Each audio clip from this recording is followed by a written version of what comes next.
देखो यहाँ पे जो गिवन कंडीशन है कि ए पॉइंट है 1,1 और बी पॉइंट है 2,-3।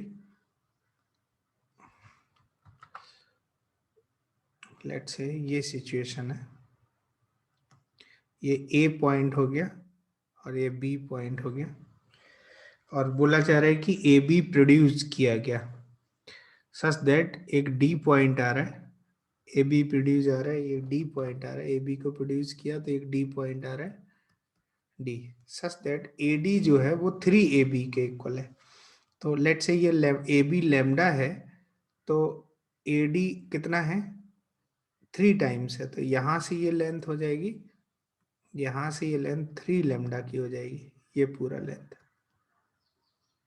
यदि ए बी लेमडा है तो ए डी जो हो जाएगी वो 3 लेमडा हो जाएगी, क्योंकि गिवन है A D is equal to 3AB।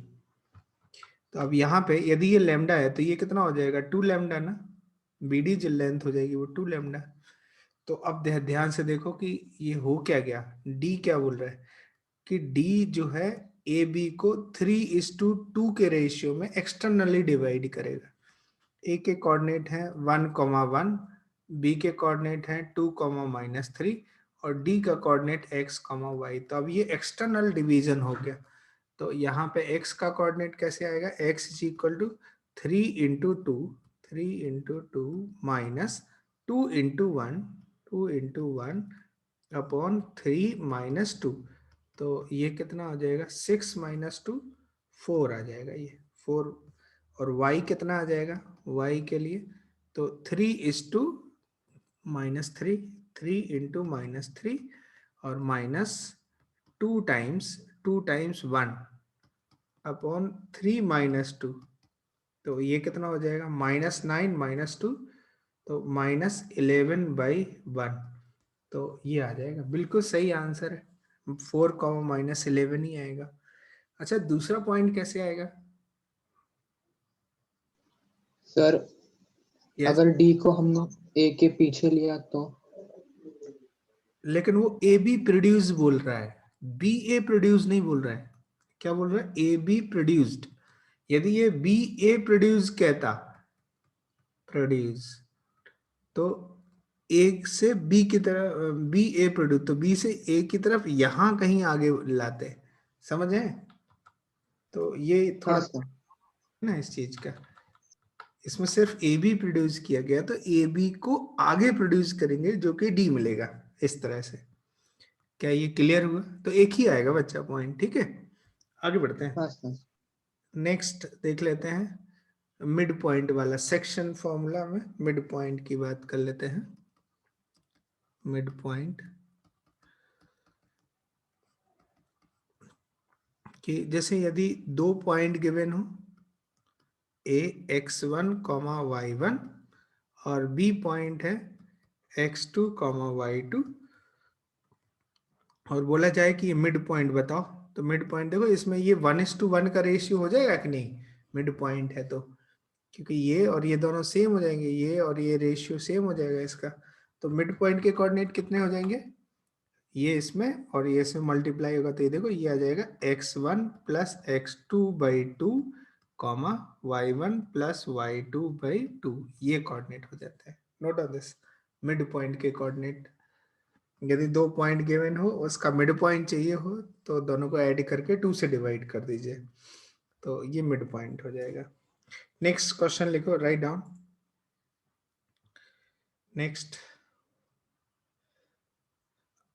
Next ये पॉइंट आप लिख लीजिए, ये एक आप चाहे तो प्रूफ कर सकते हैं, बट प्रूफ करने की जरूरत नहीं है, इस पॉइंट को समझते हैं, ठीक है। समझते हैं क्या बोला जा रहा है, आप इसको प्रूफ एज अ होमवर्क कर सकते हैं। If a line segment A B, एक लाइन सेगमेंट है ए बी, ए और बी के coordinate divide the straight line, कहने का मतलब ये एक स्ट्रेट लाइन है, इसका नाम है ax + by + c = 0, और यहाँ पे ये a है x1, y1, और ये b है x2, y2।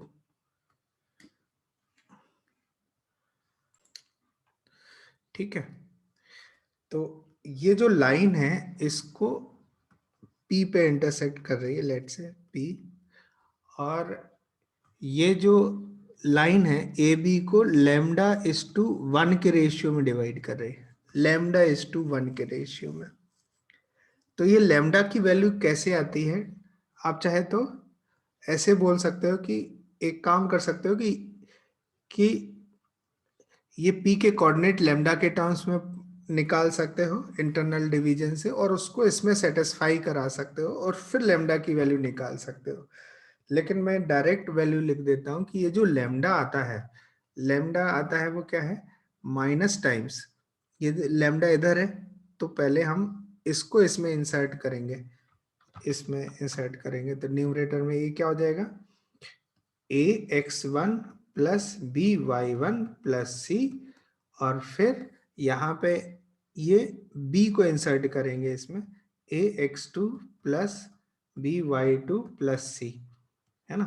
या इसी को हम कह सकते हैं ये minus L1 upon L2। L1 का मतलब है कि इस पॉइंट को इसमें, ये L है, इसमें इंसर्ट कर देना है, इस लाइन में इंसर्ट कर देना, और अपॉन L2 का मतलब है इस पॉइंट को इसमें इंसर्ट करके जो भी वैल्यू है, तो ये रेशियो आ जाता है लैम्डा की वैल्यू। या फिर आप डायरेक्ट यदि सही तरीके से करोगे तो आप क्या कहोगे कि पी के कोऑर्डिनेट निकाल लेते हैं। पी के कोऑर्डिनेट कैसे आएंगे, मतलब lambda is to this, lambda times x2 plus 1 times x1 upon lambda plus 1, और फिर यहाँ पे lambda times y2 plus 1 is to y1 upon lambda is to 1, lambda plus 1। फिर क्या कहोगे कि भाई ये इसे सेटिस्फाई करता है, तो आप फिर इसको सेटिस्फाई करोगे। जब आप इसको सेटिस्फाई करोगे तो लैम्डा में एक रिलेशन बनेगा, तो लैम्डा की वैल्यू ये निकल के आ जाएगी इस तरह से। सो इंस्टेड कि हम इसको प्रूव करें, आप डायरेक्ट याद कर लीजिए ये रिजल्ट।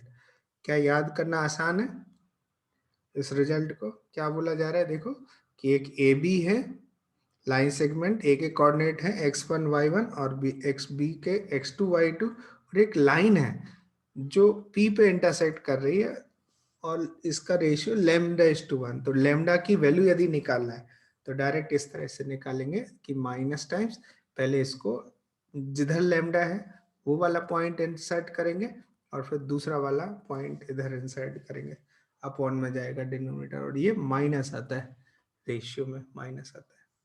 क्या इतनी बात समझ आई, note down this and write down next question solve करते हैं हम लोग। Prove that the point this are the vertices of parallelogram. Is it a rectangle? Check करना है कि prove that the point this are vertices of a parallelogram. कैसे check करेंगे, और इसमें आगे ये भी दिया हुआ है, is it a rectangle? क्या ये रेक्टेंगल है, आंसर करो।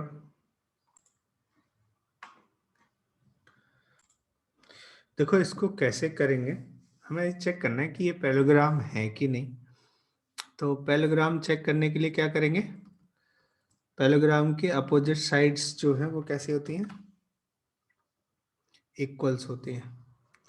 तो यहाँ पे लेट से ये पैरेललोग्राम बना दिया, अब वो देखना पड़ेगा कि पैरेललोग्राम है कि नहीं। तो लेट से मैंने इसको ए ले लिया, -2 -1, बी ले लिया 1,0, सी ले लिया 4,3 एंड डी पॉइंट ले लिया 1,2। तो अभी हम लोगों ने ज़्यादा कुछ पढ़ा नहीं है, तो अब यहाँ पे डायरेक्ट डिस्टेंस फॉर्मूला तो निकाल ही सकते हैं। तो ए बी बताओ कितना आ रहा है, ए बी तो अंडर रूट कितना हो जाएगा, ये 1 - 2, ये 3 स्क्वायर और प्लस 1 स्क्वायर, तो ये कितना हो गया, √10 हो गया। In the same way B C निकाल लेते हैं, बी सी लेंथ कितना हो जाएगा, अंडर रूट ऑफ, ये डिस्टेंस फॉर्मूला लगा देते हैं यहाँ पे, 4 - 1, 3 स्क्वायर प्लस 3 स्क्वायर, तो ये 3√2, या यूँ कहें कि अंडर रूट 18 हो गया, अंडर रूट 18 हो गया, ये बी सी आ गया। In the same way C D निकाल लेते हैं। सी डी कितना आ रहा है, under root of C D, तो इसमें से ये सब्ट्रैक्ट करें तो ये 3² प्लस 3 माइनस 2 ये 1² हो गया, तो ये √10 आ गया।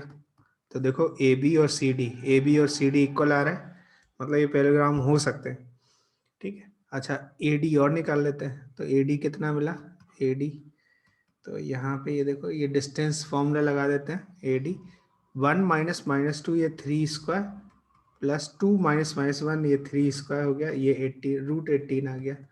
तो आप क्या देख रहे हो यहाँ पे, ये देख रहे हो कि A B equal to C D है and B C equal to A D है, ए डी है। तो इसका मतलब है कि quadrilateral A B C, quadrilateral A B C D is a parallelogram.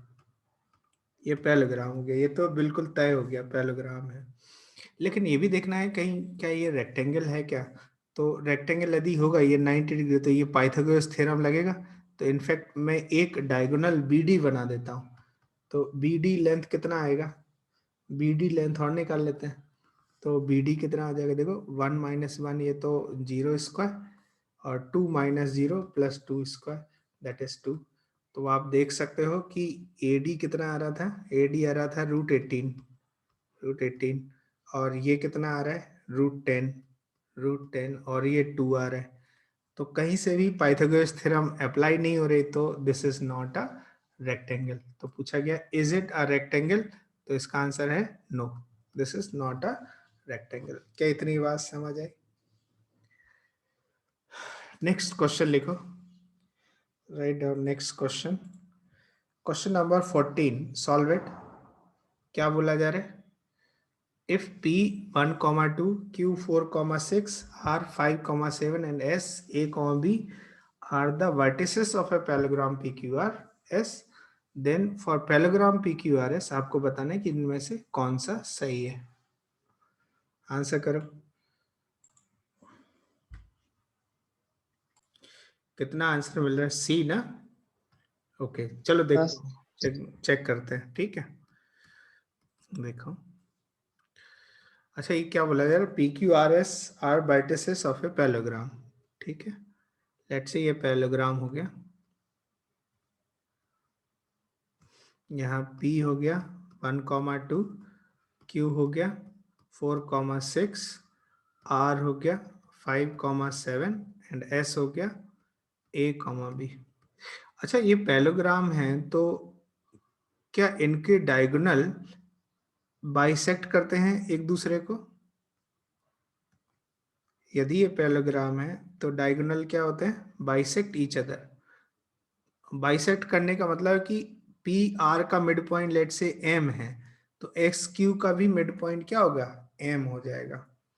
तो अच्छा पी आर का मिड पॉइंट एम है, तो एम के कोऑर्डिनेट कितने आ जाएंगे इस पी आर के अकॉर्डिंग, तो 5 + 6/2 ये 3 हो गया, और 7 + 2 9/2, तो ये 9/2 आ गया एम का कोऑर्डिनेट। और एस क्यू के अकॉर्डिंग ये क्या कहेगा कि ये एम के कोऑर्डिनेट कितने हो जाएंगे, a + 4/2 आ जाएगा, और b + 6/2 आ जाएगा। क्या इतनी बात समझ आई? अब a और b की वैल्यू चाहिए, तो आप वैल्यू निकाल लेते हैं। तो a + 4/2 किसके इक्वल रख देंगे, 3 के। तो इसका मतलब a का वैल्यू कितना हो गया, 6 - 4 ये 2 हो गया, a का वैल्यू 2 हो गया। और यहाँ पे b + 6/2 जो है, b + 6/2 जो है वो 9/2 के इक्वल हो जाएगा। तो इसका मतलब ध्यान से देखो, ये b का वैल्यू कितना हो जाएगा, 3 आ जाएगा। तो पूछा जा रहा है कि ordered pair as a comma B, तो a2 हो गया b3 होगा, वेरी गुड, ये सी आंसर ही आएगा इसका। क्या इतनी बात समझ आए? राइट, और नेक्स्ट हेडिंग लिखो, harmonic conjugate. Right down next heading, harmonic conjugate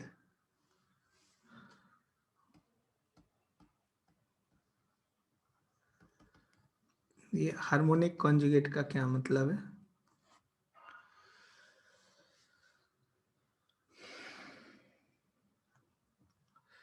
ये देखो यहाँ पे कि लेट से ये एक सिचुएशन बना देता हूं मैं कि यहाँ पे ये P पॉइंट है और Q पॉइंट है, दिस इज Q, और यहाँ पे ये R पॉइंट है और ये R डैश पॉइंट हो गया। Let's say this is R dash point है। और हो क्या रहा है कि R जो है PQ को m/n के रेशियो में डिवाइड कर रहा है इंटरनली, और R डैश जो है इसको ये m और ये n के रेशियो में एक्सटर्नली डिवाइड कर रहा है। R क्या कर रहा है? PQ को m/n के रेशियो में इंटरनली डिवाइड कर रहा है। R डैश क्या कर रहा है? कर रहा है PQ को m/n के रेशियो में एक्सटर्नली डिवाइड कर रहा है। तो हम कहेंगे R और R dash are in harmonic conjugate of each other with respect to PQ। तो यहाँ पे लिख लीजिए थोड़ा डेफिनेशन क्या है। If R divide PQ in the ratio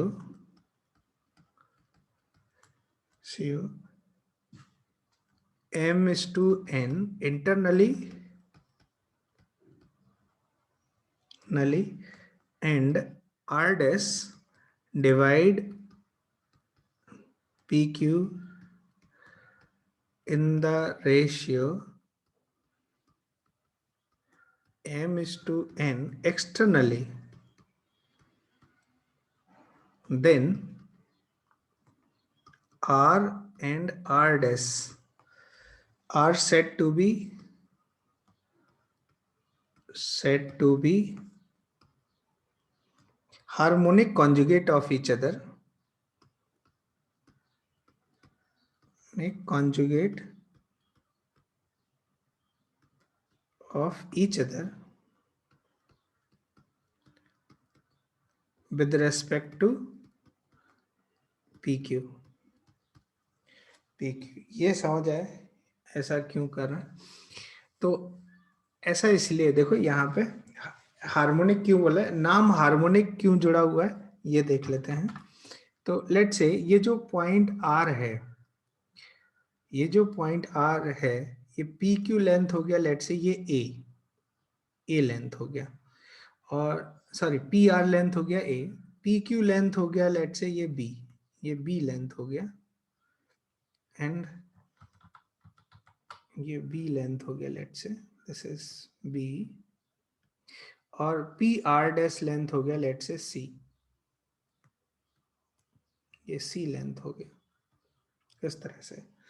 ठीक है, तो हो क्या रहा है कि PR अपॉन RQ ये कितना है, m/n है, और साथ ही साथ ये PR dash upon QR dash भी m/n है, QR डैश है कि नहीं। तो अभी देखो PR को क्या हम ये लिख सकते हैं, PR को लिख सकते हैं A, और RQ को क्या लिख सकते हैं, RQ को लिख सकते हैं क्या, B-A लिखा जा सकता है, B-A।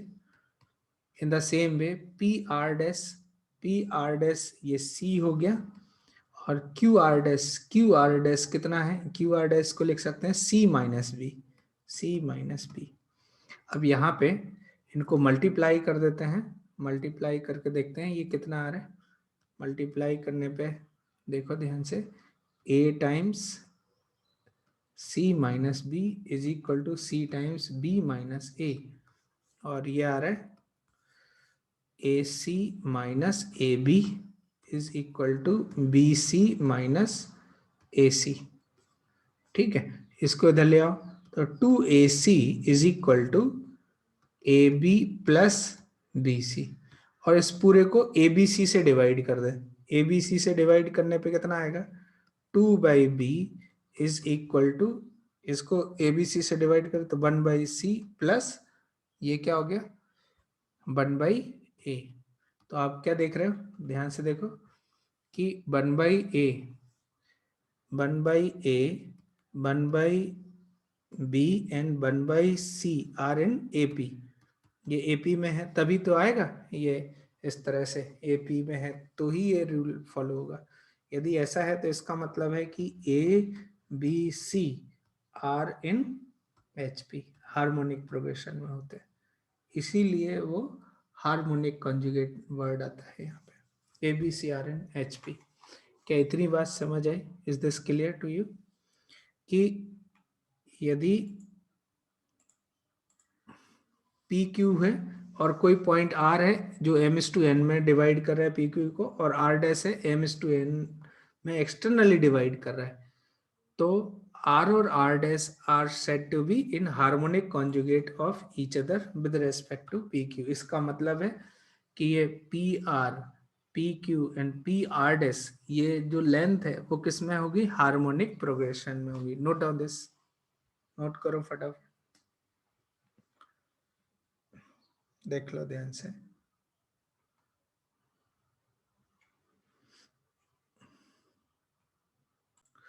आई होप कि ये समझ आया होगा।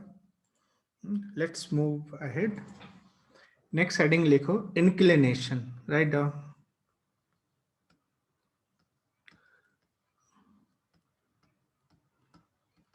इंक्लिनेशन, ब्रैकेट में थीटा बना देता है, ठीक है। सो लेट्स से ये एक्स एक्सिस है और ये वाई एक्सिस है and this is a line. Let's say ये एक लाइन है जो कि एक्स एक्सिस से थीटा एंगल बना रहे, पॉजिटिव एक्स एक्सिस के साथ थीटा एंगल बना रहे। तो ये जो थीटा है, इस थीटा को ही इंक्लिनेशन बोलते हैं। पॉजिटिव जो लाइन है पॉजिटिव एक्स एक्सिस के साथ जो एंगल बना रहे वो यही है, थीटा को ही इंक्लिनेशन बोलते हैं, इंक्लिनेशन, ठीक है। तो ये थीटा कहाँ से कहाँ वेरी हो सकता है, थीटा की जो रेंज आएगी वो देखो ध्यान से, ये आ जाएगा, ये 0 से लेके पाई तक हो सकता है। 0 पे एक्स एक्सिस के पैरेलल लाइन बन जाएगी या एक्स एक्सिस बन जाएगी, या फिर और पाई तक जाएगा तो फिर ये पूरा इस तरह से रोटेट हो जाएगा। तो इंक्लिनेशन जो है थीटा 0 से पाई के बीच में लाई करता है, ठीक है। अच्छा, इसमें एक और वर्ड आता है slope, slope of line, slope of line, line जिसको हम m से डिनोट करते हैं, किससे डिनोट करते हैं, m से। ये लाइन l है तो इसका जो स्लोप है वो डिफाइन किया जाता है tan ऑफ थीटा से, कि लेट से इंक्लिनेशन थीटा है तो इसका स्लोप कितना हो जाएगा tan थीटा, मतलब m is equal to tan theta हो जाएगा। जैसे किसी ने कहा कि लाइन जो है 45 डिग्री पे इंक्लाइंड है with respect to positive real positive X axis, तो इसका क्या मतलब है कि इसका स्लोप कितना हो जाएगा m tan 45 डिग्री, तो tan 45 की वैल्यू 1 है तो m मतलब 1 हो गया। तो इस तरह से स्लोप निकालेंगे इंक्लिनेशन। तो अब यहाँ पे देखो एक लाइन जो एक्स एक्सिस के पैरेलल है, एक्स एक्सिस के पैरेलल है तो एक्स एक्सिस से कितना एंगल बनाएगा, देखो ध्यान से, इस समय इंक्लिनेशन थीटा कितना हो जाएगा इसके लिए 0, 0 बोल सकते हो, तो स्लोप m कितना हो गया, एक लाइन जो एक्स एक्सिस के पैरेलल है उसका स्लोप कितना हो जाएगा m जिस tan ऑफ 0, tan 0 0 होता है।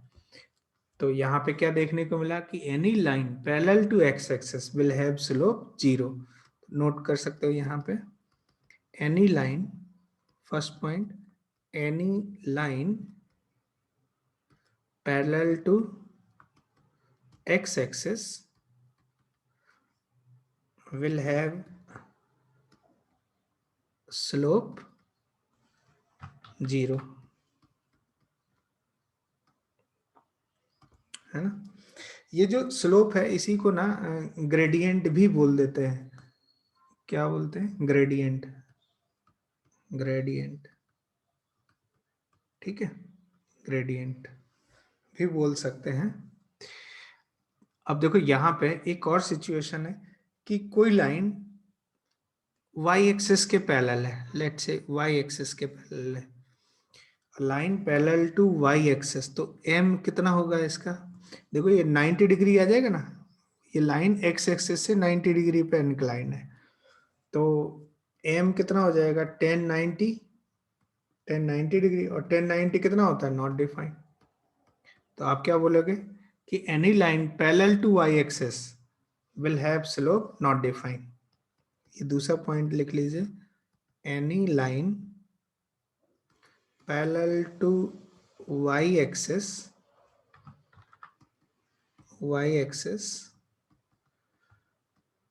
will have slope not defined, not defined slope होगा। अच्छा, कोई कहे कि सर इनफाइनाइट स्लोप होगा या माइनस, नहीं, सिर्फ नॉट डिफाइंड, वाई एक्सिस के पहले। इनफाइनाइट या माइनस इन्फिनिटी नहीं बोल सकते आप, ठीक है। इनफाइनाइट माइनस इन्फिनिटी हम लोग कैलकुलस के बिहाफ से करते हैं, कि कैलकुलस में जो टेंडिंग बिहेवियर होता है उसमें हम इनफाइनाइट माइनस इन्फिनिटी लेके जाते हैं, बट जिस तरह से इंक्लिनेशन डिफाइन है कि एम जैसे टेन थीटा होता है, तो यहाँ पे ये सीधा नॉट डिफाइन होता है, तो आपको नॉट डिफाइन लिखना है, इनफाइनाइट नहीं है, होता है, ठीक है। टेंजेंट का जो सिचुएशन कैलकुलस के बिहाफ से आता है तो उसमें प्लस इन्फिनिटी माइनस इन्फिनिटी आता है, वो 12th का टॉपिक है, देखेंगे उधर। लेकिन कोई भी लाइन y एक्सिस के पैरेलल है तो इसका स्लोप कितना हो जाएगा? नॉट डिफाइन हो जाएगा। क्या इतनी बात समझ है? नेक्स्ट देखो, एक और कंसेप्ट है, देखो यहाँ पे, लेट से ये y एक्सिस है और ये x एक्सिस है, x axis and this is y axis, और यहाँ पे लेट से ये लाइन है, कुछ थीटा एंगल बना रहे, तो और इसका स्लोप जो m है, that is m is 10 theta. तो मेरा क्वेश्चन ये है कि बताओ ऐसी लाइन कितनी होंगी जिसका स्लोप m हो? m स्लोप की कितनी लाइंस हो सकती हैं? तो आप क्या कहोगे? सर ऐसी लाइन जिनका इंक्लिनेशन x एक्सिस के साथ थीटा हो, तो देखो इसमें ये भी लाइन है, ये भी लाइन है, इन सब का एंगल थीटा है कि नहीं? थीटा एंगल है, तो यहां से क्या देखने को मिल रहा है? क्या समझ में आ रहा है बताओ? यहां से समझ में आ रहा है कि if two lines are parallel, देखो पैरेलल लाइंस है, then their slope must be equal. If या two parallel line will have their slope same to the slopes of two parallel lines will be same। मतलब यदि दो parallel line हो तो उनका x axis के साथ इंक्लिनेशन सेम होगा, इंक्लिनेशन सेम होगा तो उनका स्लोप भी क्या होगा? सेम होगा। नोट डाउन दिस, नोट करो।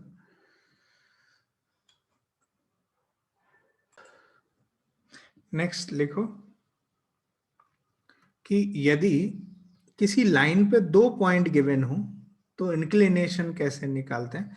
ये तो चलो थीटा पता है तो आप डायरेक्ट, थीटा पता है तो स्लोप डायरेक्ट निकाल सकते हैं, m is equal to 10 theta हो गया। लेकिन एक लाइन पे दो पॉइंट गिवन है या दो पॉइंट गिवन है, तो उनसे पास होते हुए, जैसे ये a हो गया x1 y1, और यहाँ पे b पॉइंट हो गया x2 y2, तो इस इन पॉइंट से पास होती इस लाइन की स्लोप कितना होगा? तो हम क्या करेंगे, एक काम करते हैं, इसको इस तरह से ऐसे वर्टिकल लाइन बना देते हैं और ये हॉरिजॉन्टल, तो देखो यहाँ पे ये कितना हो जाएगा, ये लेंथ, क्या ये y2 माइनस y1 हो जाएगा ये लेंथ, और ये हो जाएगा x2 माइनस x1 ये लेंथ। लेट्स से ये एंगल थीटा है और ये x एक्सिस के पैरेलल है, तो ये एंगल भी क्या हो जाएगा, थीटा हो जाएगा।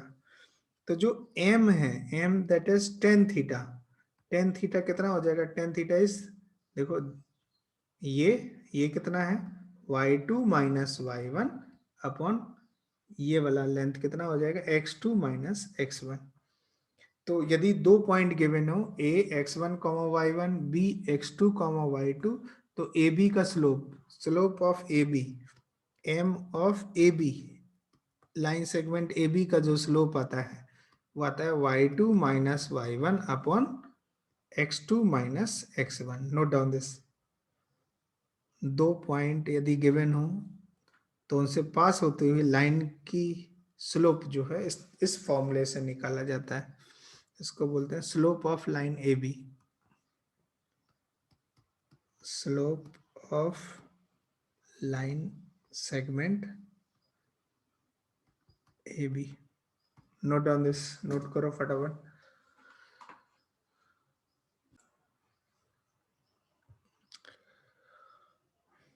हो गया, नोट हो गया क्या बच्चा लोग, हैव यू नोटेड? हाँ सर। ओके, अभी हमें क्वेश्चन नंबर 15 सॉल्व करना है। Find the slope of line passing through the point